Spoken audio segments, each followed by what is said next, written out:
तो आप बिब्लियोग्राफी या लिटरेचर रिव्यू डिफरेंट सोर्सेज से सर्च करते हैं। पहले बिब्लियोग्राफिक डेटाबेस होता क्या है?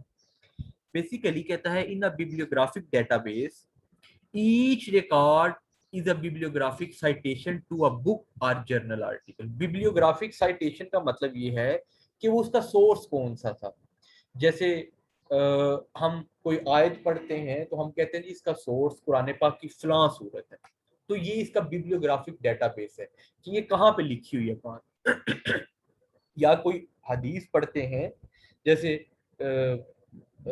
हदीस है कि खैरुकुम मन तअल्लमल कुरान व अल्लमा, ये जैसे अरूज ने बोला तो मुझे ये हदीस याद आई कि तुम्हें बेहतरीन वो है जो खुद भी कुरान पढ़े, कुरान सीखे और दूसरों को भी पढ़ाए, दूसरों को भी सिखाए। तो अब इसका सोर्स कौन सा होगा? जो इसका जो सोर्स है वो इसका बेसिकली बिब्लियोग्राफिक डेटाबेस। ठीक है। So in your university library, the online catalog is an example of bibliographic database. Online catalog क्या है कि ऑनलाइन आपकी लाइब्रेरी में जितनी बुक्स वगैरह पड़ी हुई हैं वो। फिर several bibliographic databases are available to the business researchers, उसमें भी हैं। इस बुक में उसने अपेंडिक्स में दिए हुए हैं, खैर उसकी हमें जरूरत नहीं। द मोस्ट पॉपुलर कौन कौन से हैं? Business and industry, sorry business and industry from GAIL group. ये आप यूट्यूब गूगल पे लिखेंगे ना तो आपको ये सारा डेटाबेस खोल देगा। फिर business source from EBSCO, EBSCO से भी बिजनेस, ये बेसिकली क्या है? एक बिब्लियोग्राफिक डेटाबेस है। फिर Dow Jones interactive Lexis Nexis universe from the division of Reed Elsevier. Reed Elsevier क्या है? ये एक जर्नल का नाम है जिसके अंदर रिसर्च रिलेटेड आर्टिकल पड़े होते हैं। Most of the above databases offer numerous purchase options in both amount and type of the coverage. Some include abstracts. Nearly all include the content of around two-thirds of the index journals. The amount and the specific titles may vary widely from database to database. मकसद ये है कहने का कि कुछ database जैसे कहता है कि most of the about database offer numerous purchase options in both amount and type of coverage. ज्यादातर जो डेटाबेसेस होते हैं उन पे आप पैसे पे करें और रिसर्च बुक या रिसर्च आर्टिकल डाउनलोड करें। टाइप ऑफ कवरेज मीन कि किस तरह के आर्टिकल आप डाउनलोड करना चाह रहे हैं, ये वो बता रहा है। कहता है कुछ डेटाबेस में सिर्फ एब्स्ट्रैक्ट होते हैं। एब्स्ट्रैक्ट मतलब उस बुक का या उस रिसर्च जर्नल का खुलासा दिया होता है। Nearly all include contents around two third of the index journals. और जितने डेटाबेस हैं तकरीबन सब में जो 75% आर्टिकल्स या बुक्स पढ़ी होती हैं वो किसी ना किसी इंडेक्स जर्नल्स की है। इंडेक्स जर्नल मीन जो अप्रूव्ड जर्नल्स होते हैं। जर्नल्स क्या होते हैं? जर्नल्स वो आप जर्नल समझ लें, एक छोटी सी किताब होती है जिसमें रिसर्च पेपर्स पब्लिश हुए होते हैं। तो आपने अपनी रिसर्च से रिलेटेड उस इंडेक्स जर्नल में से अपनी मर्जी अपने रिलेटेड रिसर्च पेपर उठाना है और उसको फिर आगे अपनी रिसर्च में यूज करना होता है। तो ये बेसिकली बिब्लियोग्राफिक डेटाबेस आपको सिर्फ पता होना चाहिए और एक दो के नाम पता हो, आगे इनको छोड़ दें, इनकी जरूरत नहीं है हमें। हम आ जाते हैं आगे लेसन नंबर 3 पे, रिसर्च डिजाइन। रिसर्च डिजाइन क्या है? रिसर्च डिजाइन में कहता है an activity and time based plan, a plan always based on a research question, a guide for selecting source and type of information, या a framework for specifying the relationship among the variables of the study, या a procedural outline for every research activity। ये सारी इसकी definition है, कोई भी आप definition. An activity and time based plan, एक प्लान होता है जिसमें मुख्तलिफ एक्टिविटीज आपने करनी होती है रिसर्च डिजाइन, या a plan always based on research question, और उस रिसर्च डिजाइन का जो प्लान है हमेशा किस चीज के ऊपर? एक क्वेश्चंस की बेस के ऊपर बना होता है। कैसा क्यों है, इसका उस पर इम्पैक्ट क्यों है, वर्जिश करने से एक हेल्थ क्यों अच्छी होती है, क्वेश्चन है। प्राइसेस बढ़ने से कीमत क्यों नीचे चली जाती है, ये भी एक क्वेश्चन। तो ये क्वेश्चंस के ऊपर बेस होता है। और guide for selecting source and type of information, research design एक गाइड भी फ्राहम करता है कि आपने किन किन सोर्सेज से किस किस तरह की इंफॉर्मेशन हासिल करनी है। या रिसर्च डिजाइन क्या है? A framework for specifying the relationship among studies variable. एक पूरा फ्रेमवर्क है, एक पूरा ढांचा, एक पूरा मॉडल है जिसमें आप डिफरेंट वेरिएबल्स के रिलेशनशिप देखते हैं। कौन सा वेरिएबल डिपेंडेंट है, कौन सा इंडिपेंडेंट है, कौन सा किसके ऊपर असरअंदाज हो रहा है। जो असरअंदाज हो रहा होता है वो डिपेंडेंट है और जो असर डाल रहा होता है वो इंडिपेंडेंट वेरिएबल होता है। तो ये उसकी मुख्तलिफ आप समझ लीजिए टाइप्स है। ठीक हो गया।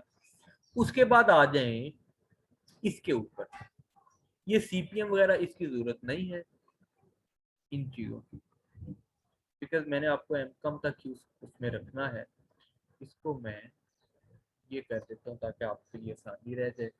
अच्छा, उसके बाद है degree of research question crystallization study में। अच्छा, रिसर्च क्वेश्चन को क्रिस्टलाइज जब करते हैं, तोड़ा जाता है जब, तो या तो वो एक्सप्लोरेटरी ऑफ फॉर्मल स्टडीज, दो तरह की स्टडीज में आते हैं। The distinction between the two are a degree of structure and the immediate objective of the study.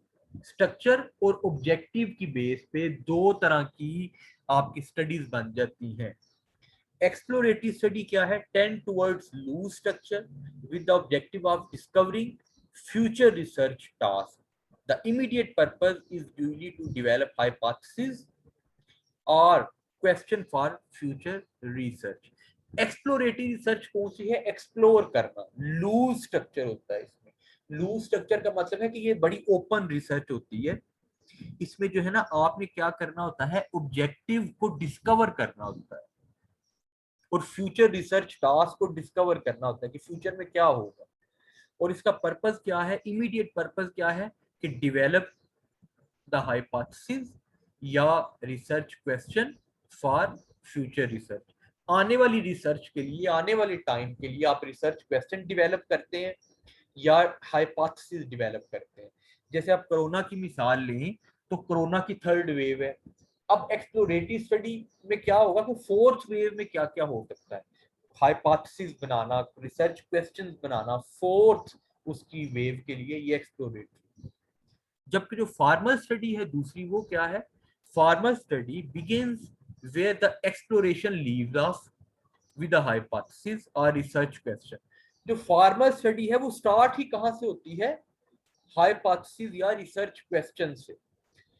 Exploration खत्म हो जाती है इसमें। एक्सप्लोरेशन में क्या होता है? आप रिसर्च क्वेश्चन या हाइपोथेसिस को डिवेलप कर रहे हैं, बना रहे हैं। जबकि फार्मर स्टडी में आप हाइपोथेसिस या को डिवेलप नहीं करते, आपके पास हाइपोथेसिस होते हैं, आप उन या आपके पास रिसर्च क्वेश्चंस होते हैं, उनको आपने आगे आंसर करना होता है। The goal of the formal design is to test the hypothesis or answer the research question posed. Hypothesis या जो आपके रिसर्च क्वेश्चन बने होते हैं उनको आंसर करना, ये गोल होता है। The exploratory formal study dichotomy is less precise than some other classification. Dichotomy का मतलब है कि दो दो को जब तकसीम किया जाता है ना, वो डाइकोटमी हो जाता है। तो इन दोनों में जो एक्सप्लोरेटरी स्टडी है is less precise than some other. Exploratory study कम प्रिसाइज होती है। क्यों? क्योंकि उसमें आप चीजें एक्सप्लोर कर रहे होते हैं, डिस्कवर कर रहे होते हैं, इसलिए वो प्रिसीजन उसकी कम है। All the studies have elements of exploration in them, and few studies are uncharted. It is suggested that more formalized studies contain at least an element of exploration before the final choice of design. कहता है सारी जो studies हैं उनमें कुछ ना कुछ exploratory factor जरूर होता है, कुछ ना कुछ नई चीज आप जरूर डिस्कवर कर रहे होते हैं।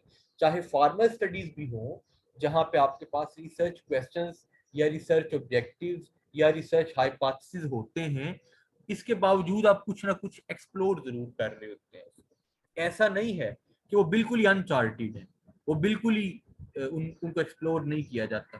फार्मर स्टडीज में भी एक्सप्लोर किया जाता है, लेकिन वो एक्सप्लोरेटरी स्टडी नहीं है, क्योंकि एक्सप्लोरेटरी स्टडी में आप हाइपोथेसिस पूरे का पूरा या रिसर्च क्वेश्चन पूरे के पूरे डिवेलप कर रहे होते हैं। जबकि फार्मर स्टडीज में रिसर्च क्वेश्चन होते हैं आपके पास, जबकि आपने उनके आंसर देने होते हैं। ठीक है जी। आगे हमारे पास आ जाएगा मेथड ऑफ डेटा कलेक्शन।